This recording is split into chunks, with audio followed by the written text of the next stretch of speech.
Oh man. Oh. What's up, Lils? Lils of my life. Vi är här och spelar in ett avsnitt. Yes, man. Ja, det säger sig självt. Gud vad dumt sagt. Bara uppenbara saker. Jag pratar i mikrofonen. This is a podcast. Det här är en podcast. Du ser den även. För det är bild. Lils, we appreciate y'all so much. Thanks for the support. We're gonna let us know. Nobody's let me know anything about things that you want. Nej. If you want us to do something, because otherwise we feel like we're just giving enough. Vill ni höra det här? Alltså jag menar, vad vill ni ha? Vad vill ni? Or even if it's enough, then let us know it's enough. Ja. Det känns inget bra heller om de säger typ så här, you know what, that's enough. Just cut to the chase. Just no more. Do less. Have enough of you. Jag betalar mer om du gör mindre. Wow, that would hurt. That would actually hurt. Det var faktiskt lite jobbigt. But I do it. Jag tar pengarna. But I'm gonna be reading this time. My wife found this one. A little background on it. Found it while I was driving, and she was in the passenger side. And I was like, I really need to find a story to do. A couple days ago, and she was like, I got some ideas, and then she starts messing around with my phone, and then all of a sudden, boom, she finds this, and she said the year. And I couldn't believe how fucking long ago this is. För det enda jag vet, det är för att vi faktakollar ju lite att vi inte har samma historia. Jag tog förra avsnittet som var Evert Taube och han sa mine is from the 800s och jag sa we're good. Because there's no fucking way that we have the same story. Nej. After that kalabalik we had before. Ja. Kalabaliken i bänder. Visst är det roligt att det var ett avsnitt som innehöll ordet kalabalik. Yes. Yes. Oh. I met my wife in Turkey, by the way. You might know this. But I met her on station in Turkey. And she told the story of how we met on our podcast. We have Just det, hur går det för den? It's good, man. Yeah. People listen to us. We have a relationship podcast called Perfecta Partet. Lyssna på den. Yeah. But she was telling that story, and she said that the guys they had met all our friends. But I didn't meet them the night before. And then the guys showed up at their hotel, called up to their room, and then they're like, oh my God! You know, she said it became kalabalik in the, like, as she told the story. And I was just like, I know that word. And it's from the country you were in. Oh, okay. You know what I mean? I just thought that was pretty cool that because of this podcast, I didn't have to say, what's kalabalik? Yeah. Or like use context clues or whatever, you know. Du hade till och med kunnat vara så här, du menar att det är en folkmassa som det betyder i Turkiet eller att det är vansinne som det betyder i Sverige? Vilken syftning har du här? I mean, if you're gonna clarify. Jag måste förstå historien. I need to mansplain. So I'm going to dive in and before I do that, we have to bring in the fucking idiot losers. Välkomna till Teach Me Sweden. Det här är en humoristisk historiepodcast där 2 stycken komiker försöker lära varandra svensk historia. Jag heter Erik Broström. And I'm Jonathan Rollins, and in this episode I'll be teaching Erik about people that we know some about, but we get to know more about as they plunder. Exakt. Vi pratar om dubbla enhörningar. That's what we're talking about. Yes, so stay tuned for this one.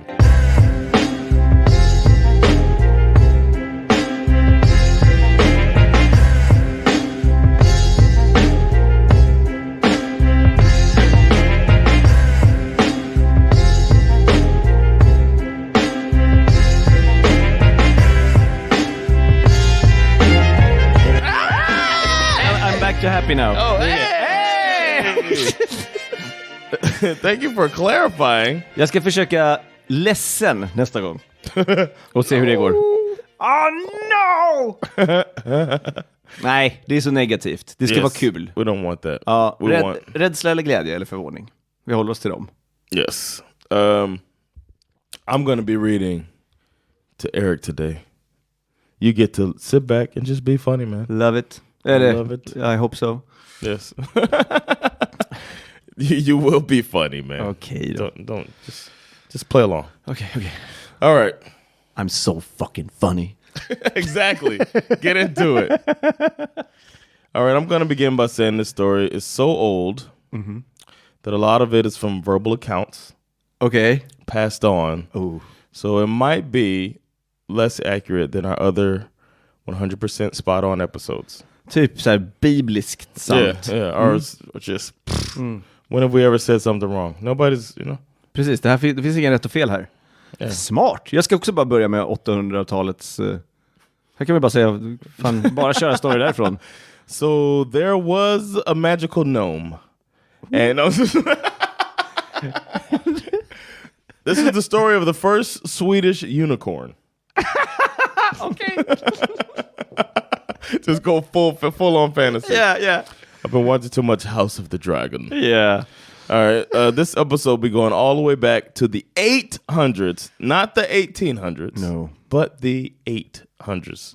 Officially the oldest Teach Me Sweden story yet. Wow. Scandinavians of the time were populating the land, becoming more of a modern civilization. Like they're starting to create cities. You know what I mean?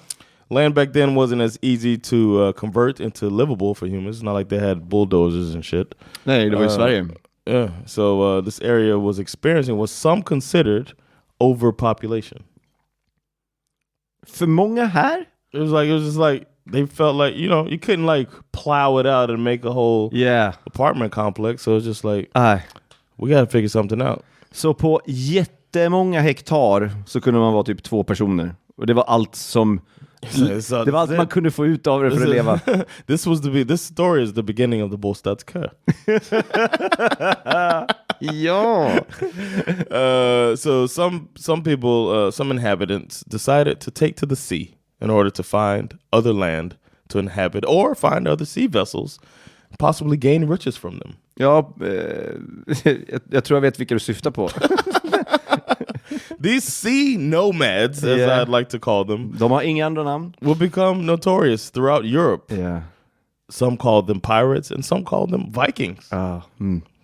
Aldrig talas om. Yeah, it's a football team in America. Har du sett Vikings-serien? No, I have not. Nej. But there's a fun fact I want to throw in here, since obviously we'll be talking about Vikings. There is the football team in America, the Minnesota Vikings. A lot of people from Sweden. Yeah, that's right. Live in Minnesota with the whole movement. A lot of people moved to Minnesota. And not many teams have a war cry. Men de har det. The Minnesota Vikings have a war cry. Okay. And if you watch preseason football before the season starts, you get to see it's local coverage. So I was watching local coverage of American football, the Minnesota Vikings, and all the people were tweeting, and they were putting the tweets on the bottom of the screen.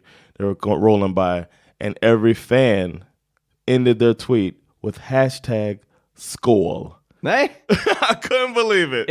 Is that their war cry? That's their war cry. Skål! Herregud. I was like, this is so Swedish. Gud vad roligt. There's so many Swedes there.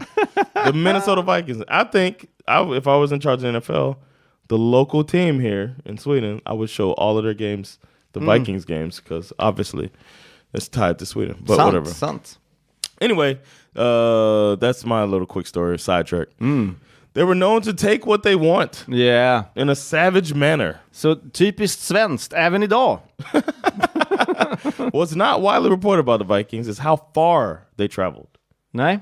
And how organized and sophisticated they were when it came to nautical endeavors. They were reported to have sailed as far as North America as early as the late 700s and were well versed in attack strategies at sea. Det är helt sjukt. Varför har ni Columbus Day där borta? It's laughable. It's ridiculous. Han hade mycket bättre... And it's called America after someone who got there before. Ja, exakt, det också. Amerigo Vespucci, whatever. Ja, visst. Jävla Columbus. Gjorde ju ingenting. Nothing. Just killed a bunch of people. It's horrible. Ja. Monday... We're recording this. Monday is Columbus Day. Nej, är det? Yeah, next Monday is the holiday. Okay. Not shout out to Columbus. Exactly. Now they're calling it Indigenous Peoples Day or something. De har bytt. Yeah. Ja, det är bra. Ja, vad bra. Men då hela den här lilla vampen. Except for Italians. Italian Americans. Hey, it's a hey. Men vadå, är inte han spanjor, Columbus? Var han italienare? For some reason, Italians love get mad about it. Jag vill att han ska vara... Nu vill jag att han ska vara spanjor och de bara... Hey, it's Columbus Day! Hey, what do you mean? Vad fan cool! What does he mean? He said hasta luego. He said hasta mañana. Okej. Ja, bra att de har bytt i alla fall. The Vikings who invaded Western and Eastern Europe were mainly from the same area as present-day Denmark, Norway, and Sweden. They also settled in the Faroe Islands, Ireland, Iceland, peripheral Scotland, this place called Caithness, the Hebrides and Northern Isles, Greenland, and Canada. That's how far these dudes were. Caithness? I think that's part of it says it's in parentheses next to Scotland. Ja, för de ägde väl, nu bara för att jag har sett Vikings, men det är ganska mycket fiktion där. Men för jag för mig att de var i England och ägde lite mark. Yes, they had their North Germanic language, Old Norse, became the mother tongue of present-day Scandinavian languages. By 801, a strong central authority appears to have been established in Jutland, and they were beginning to look beyond their own territory for land and plunder. Trade and plunder. The earliest date given for a Viking raid is 789. Wow. When, according to the Anglo-Saxon Chronicle, imagine that newspaper. The white paper. When can we go to print? In a fortnight. They sailed to the Isle of Portland in Dorset. They were mistaken for merchants by a royal official. Hey, you with the horns in your helmet. What's this war cry you keep talking about? What are you trying to purchase? Where is the skull? Well, we don't have any bowls here. So the person actually said, hey, you, please come to the king's manor to pay trading tax on your goods. Och de bara, So they murdered him. Yeah.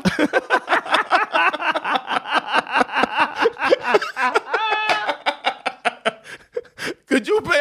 Ouch! Ouch! You're hurting me. Welcome. Taxes. Men had it coming? Yeah. How you meet somebody ask for taxes? Yeah. Come on, man. The beginning of the Viking Age in the British Isles is often set to 793. It was recorded in I said that Anglo-Saxon Chronicle that the Northmen raided the important island monastery of Lindisfarne, and they said it's June of that year. Here's from the Anglo-Saxon Chronicle. Yes. This year came dreadful forewarnings over the land of the Northumbrians, terrifying the people most woefully. These were immense sheets of light rushing through the air, and whirlwinds and fiery dragons flying across the firmament. These tremendous tokens were soon followed by a great famine. Pause. Dragons? Hey, this is a direct quote from the... Men deras båtar kunde ju vara lite så här, ha lite så här... Maybe they had some flames, you know, maybe they're holding some och lite så fire. här drakhuvuden. Men det kanske bara är en myt att de hade det i och för sig. Men det känns så... Dragons? Yeah, det här är inte bra journalistik. This is fictional literature. They are painting a picture that's probably terrifying all of England now. Dragons They're helping the Vikings. They breathe fire upon us, and Galadriel came down from the mountain. Okay. Whoa. Larry. So these tremendous tokens were soon followed by a great famine, and not long after, on the 6th day before the Ides of January in the same year, the narrowing inroads of heathen men made lamentable havoc in the Church of God in Holy Island by rapine and slaughter. Det är så kul också att det är engelsmän, för man tycker så här, vikingar mot engelsmän på den tiden. Det känns som att de har ingen chans. De är lite så här, hello! Men det var ju inte så, men man får ju den bilden. Yeah, I was gonna say they fought valiantly. Actually. In 794, according to the Annals of Ulster, a serious attack was made on the House of Iona, which was followed in 795 by raids upon northern coast of Ireland. They just keep coming back to. From bases there, the Norsemen attacked Iona again in 802. So they're like, oh yeah, remember that place? Remember we raped and pillaged? Let's go. Let's re-rape. Great rape resort. Let's go back there. I don't know, man. What do you want to do next year? Well, let's do the same. Du vill ju aldrig åka någon annanstans. Men vadå, jag gillar ju det här. And somebody's Viking child is spoiled. But I want to go back. Can we pillage again? Kom igen, det är Irland. Det är aldrig bra väder.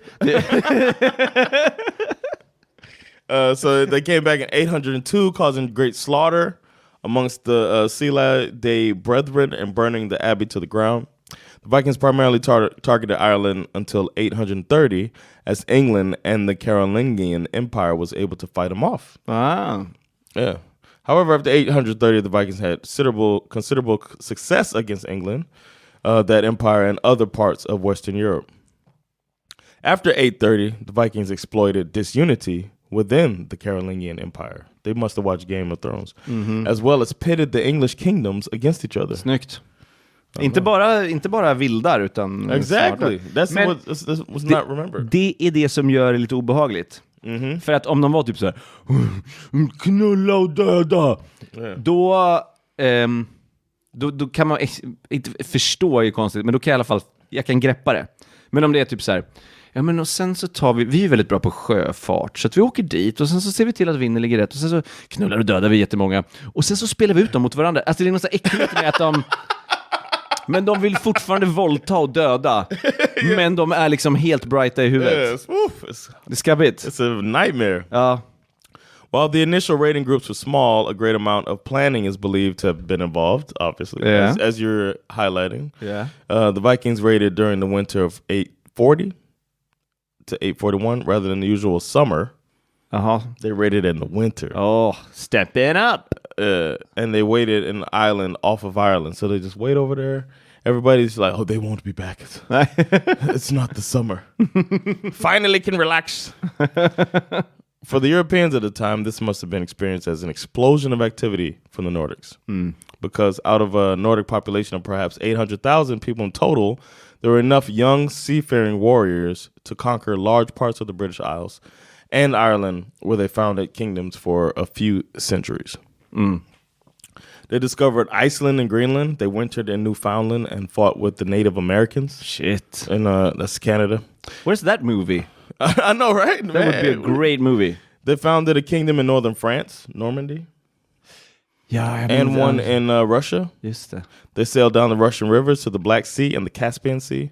They were in Byzantium's capital, which is the Eastern Roman Empire. Constantinople. Jesus. Where hundreds of Norwegians served as the emperor's elite guards. För då var ju Konstantinopel, det var ju romarrikets huvudstad. Right, exactly. Alltså då, när de byggde Konstantinopel så blev det capital. Yeah. And they came to Caliphate's Baghdad. Hur fan kan de ta sig så långt? They returned again and again to conquer London, burn Hamburg, and threaten Paris and Lisbon. It's just like, you here, all right, let's do, all right, on the boat. De hade sina favoritplatser. They sailed through Gibraltar, sold slaves to Morocco, stormed Seville and Mallorca. They were busy, organized, and effective. Their belief system, which is what this episode is about, was Old Norse religion. Yeah. Which was polytheistic, entailing a belief in various gods and goddesses. These deities in Norse mythology were divided into two groups, the Aesir and the Vanir. who and veneer just means you fix your teeth. Who that's where it comes from. Yeah. Some sources were said to have engaged in an ancient war until realizing they were equally powerful, the Aesir and the Veneer. Okay. Amongst the most widespread deities were the gods Odin and Thor. Yeah, exactly. Frej. That's all I got is Odin and Thor. Okay. Frej. Wednesday and Thursday, that's it. Frej var en gudinna, jag tror det var krig eller kärlek. I do not know. I don't know. This world was inhabited also by various other mythological races besides black, including Jötnar, dwarfs, elves, and landwights. Men det var inte samma sorts alver, va? Utan det var mer liksom så här, tror jag. Jag tror inte det var inte den där sköldsurfande tönt alven i Sagan om ringen, utan okay. But it was non-like humans. Norse cosmology revolved around a world tree known as Yggdrasil. Just det. You know this? I know some of this. With various realms existing alongside that of humans named Midgard. Ja, men det vet jag också, för att jag har sett Marvel. Men jag har också varit en ganska, du vet, så här, inbiten ateist. Och då har jag pluggat ganska mycket religioner. Så Frej var en kille, men det var en fruktbarhetsgud. Så the god of love. Okay. These include multiple afterlife realms, several of which are controlled by a particular deity, transmitted through oral culture rather than through codified text. The Old Norse religion, focused heavily on ritual practice, with kings and chiefs playing a central role in carrying out public acts of sacrifice. Yeah. Sounds fun, man. Yeah. So these people believing this are going around and fucking terrifying Europe and North America and Middle East. Like, slakta lite i världen och sen åker vi hem och slaktar någon av våra egna. Yeah, exactly. Various cultic spaces were used initially. Outdoor spaces such as groves and lakes were typically selected, but after the 3rd century CE, cult houses seem to have been purposely built for ritual activity, although they were never widespread. So they have different sacrificial rituals and whatnot. Har du exempel eller? På olika ritualer? No. Nej. Well, no. Nej, okay. Nej.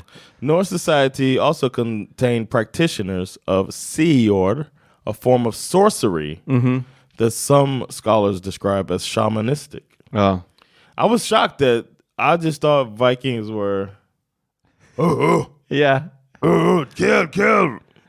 But this is very complex. Men jag har också hört att de hade inte ens horn. Alltså de här hjälmarna som man alltid ser. Oh, that's just bullshit? Yeah.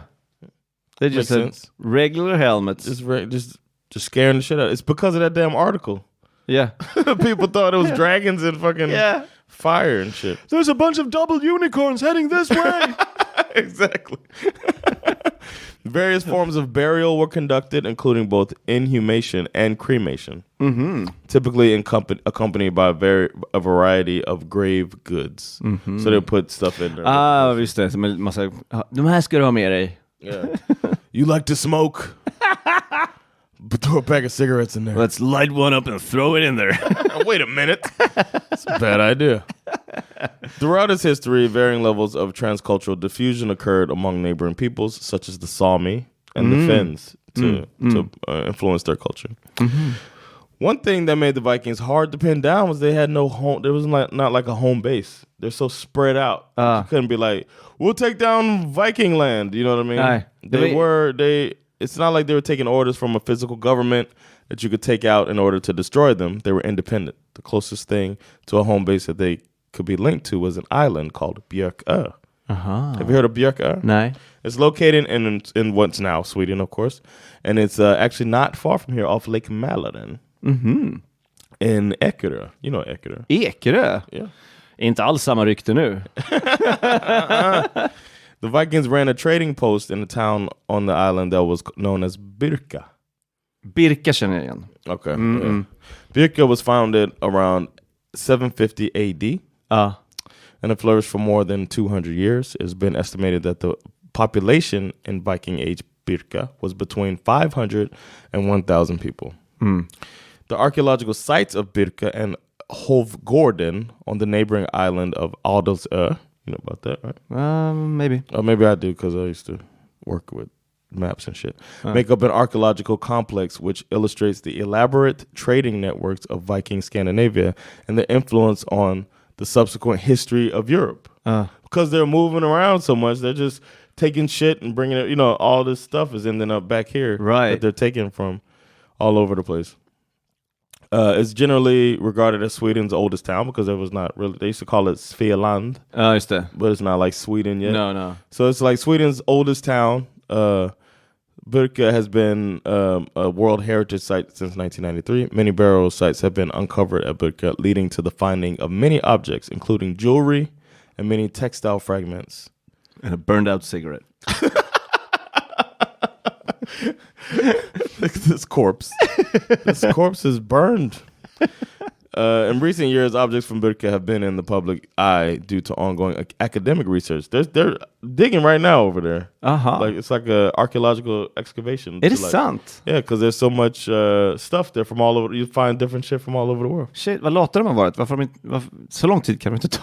Kom igen nu, snap it up. I was talking to my friend about it. He's like, he said it's like a cool thing to go see now. You can go check out the people there. Of course, they live like Vikings now and all that shit. Yeah, What? That's weird. There's people that kind of cosplay the shit. Men inte de som håller på och gräver? No, the ones there are professional archaeologists jag tänkte that väl, are like trying to, scientists and shit. Okej, då så. Ja. Herregud. But there's the reason in the public eye is because of ongoing academic research connecting Birka to evidence of trade with the Middle East. Coolt. So it's pretty cool that it was like the first like globalization. When you think about it. Så jävla flummigt. Men de var väl också, för att de kan ju inte plundra överallt, då skulle de inte få något samarbeten. De måste ju varit handelsmän också. Och valt typ så här: döda dem, vi handlar med dem. Så måste det varit. Yeah, probably. Yeah, and then some people probably didn't back down because I'm the king. You know what I mean? So they're like, all right. You asked me for taxes? Eller så var det så här: I'm not that horny today. Should we just trade? Yeah, man. My sword's dull. I haven't sharpened it after the last slaughtering of people. And I'm speaking about my sword and my dick, if you know what I mean. If you know what I mean. Jävla idioter. Precis. Nej, men så de måste ha haft någon slags affärsmässigt. We'll get to there in a bit. Okay. It's one of the earliest urban settlements of Scandinavia. This Birka. Birka was the Baltic link and the Dnieper trade route through Ladoga and Novgorod. A bunch of places, all right? I'm not going to go into reading all these places again. They offer furs, iron goods, craft products in exchange for various materials in much of Europe and Western Asia. Furs were obtained from the Sami people, the Finns, and people in northwestern Russia, as well as local trappers. They included bear, fox, marten, otter, beaver, and other species. Reindeer antlers and objects carved from reindeer antlers like combs. Yeah. I didn't know you could make a comb out of reindeer antlers. Were important items of trade. They traded walrus teeth, amber, and honey. Like honey. Amber and honey. Yeah, okay, yeah. That's documented. Foreign goods from the graves of Birka include glass and metalware, pottery from the Rhineland, clothing and textiles, including Chinese silk. Jesus Christ. Isn't that crazy? Det är fan galet. En viking som springer runt i silkes. En silkespyjamas. It was a flowing dragon fire. No, idiot. It was shiny cloth. It was Chinese silk, man. It's not a dragon, you racist. Just because it's Chinese doesn't make it a dragon. Byzantine embroidery with extremely fine gold thread. I don't know what some of these words are, but some good fabrics. That's basically what it's saying. I can't say some of these words. Cashmere? That's cool. Then there was this King Louis the Pious. He was the emperor of the Franks. And the Franks is what we now would call France, Belgium, and Western Germany. So it's a pretty big chunk out of Europe. Cool, yeah. And Louis the Pious, he knew about these savage Vikings. Word was getting around. These dragons. And he determined that they needed to be pacified or made civil. He wanted to, water them down. And he thought that the way that you teach savages to be better is to tax them. I heard someone tried to text them and he is no longer with us. Our new tactic is going to be to introduce them to Christ. Såklart. Det funkar ju alltid. Enter Benedictine monk Saint Ansgar. Saint Ansgar vowed to spread Christianity as far as he could. Okay. And he said he would be the one that could spread it to the Viking people, get them to understand their ways were not becoming of this world. He embarked on his journey. Yeah. A Christian historian who came after him, was another like a bishop, you know what I mean? Yeah. Described the journey of Mr. Saint Ansgar. Okay. Ansgar undertook the mission committed to him by the emperor, who desired that he should go to the Swedes and discover whether this people was prepared to accept the faith as their messengers had declared. Ansgar was already experienced in missionary work in Denmark, and he set forth to Sweden. It may suffice for me to say that while they were in the midst of their journey, they fell into the hands of pirates. Yeah. So more Vikings were like, hey, you, come over here. The merchants with whom they were traveling defended themselves vigorously and for a time successfully, but eventually they were conquered and overcome by the pirates, who took them from their ships and all that they possessed. Wow. Whilst they themselves barely escaped on foot. Okay. To land, with great difficulty, they accomplished their long journey on foot, traversing also the intervening seas, where it was possible by ship, and eventually arrived at a Swedish port called Burka. So they're like, we're going to teach you about Jesus. Take my boat. Take my clothes. Let me get out of here. And he was from the Franks, right? Yeah, he was from the Franks. Excuse-moi. I was wondering if you ever heard about the Jesus Christ, the Savior, and what is that, an axe? What are you doing with an axe? Exactly. Oh, you taking my boat? My boat is going away. I found some more information about it that states that the seas they were talking about is probably lakes. That's how they could cross them, like without a ship. Yeah. And there's so many lakes here. So he must have been like the Stockholm metro area is what I'm thinking, especially when Birka is Eckerö. Yeah, right. So they crossed. They made this journey, and then they said they found like a small boat or makeshift, or maybe they stole it. Maybe they didn't want to say that. Yeah, they stole a little ship. Men de var någonstans vid Alby. Oh yeah. He made it to Birka in the summer of 830. Okay. Det är så sjukt när det är så tidigt, för det låter som ett klockslag. He made it there about 8:30. He was there at 8:30. On the dot too. We are always punctual. We are the French, we are the Franks, we are punctual. Our future people will not be punctual. They will not give a shit about time. But we do. We do. Then there was a guy, of course, the king of Svealand was named Björn. Självklart. Vad fan ska det annars vara? And he was like, what are you talking about, bro? What's this Jesus stuff? We got Norse gods and goddesses. What are you talking about? He wasn't convinced that Christ was the way. But he did think, or as we talked about, he thought about the positives that could come with saying you're Christian. With Christianity, he could make contact with the leading political and economic forces in Europe. It was good for business. Smart. So King Björn decided there was only one way to solve this difficult decision. He was still a Viking. He said, we're going to cast a lot, what we would call flipping a coin or drawing straws. Oh, wow.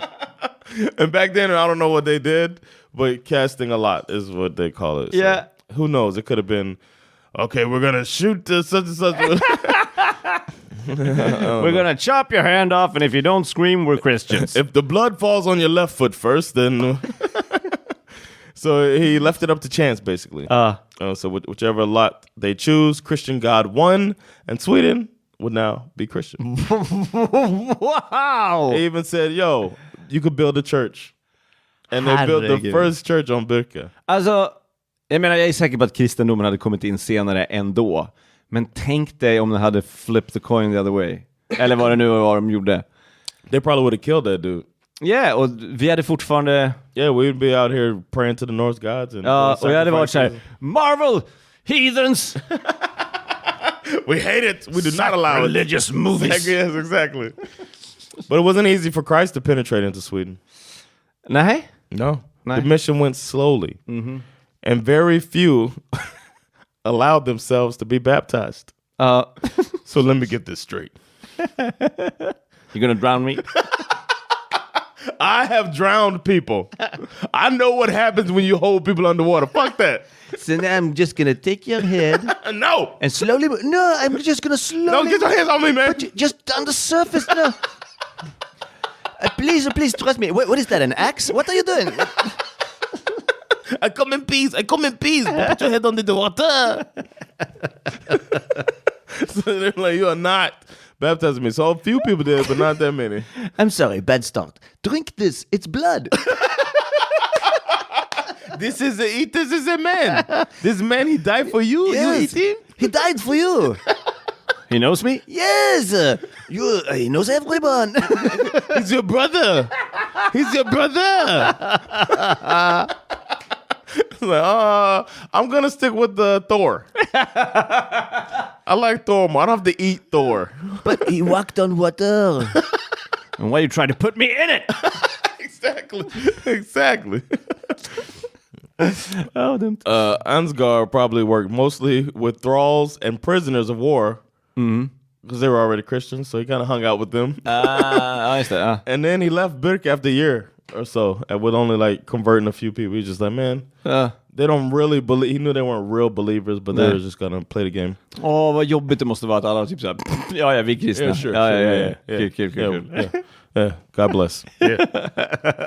Do all kinds of signs. They were, however, more established politically because of that decision to say that they're smart. Sweden continued to grow as a European power. They still weren't completely Christian, but they were more open to the concept. Ansgar came back 2 more times. He was really really dedicated to trying to turn them out.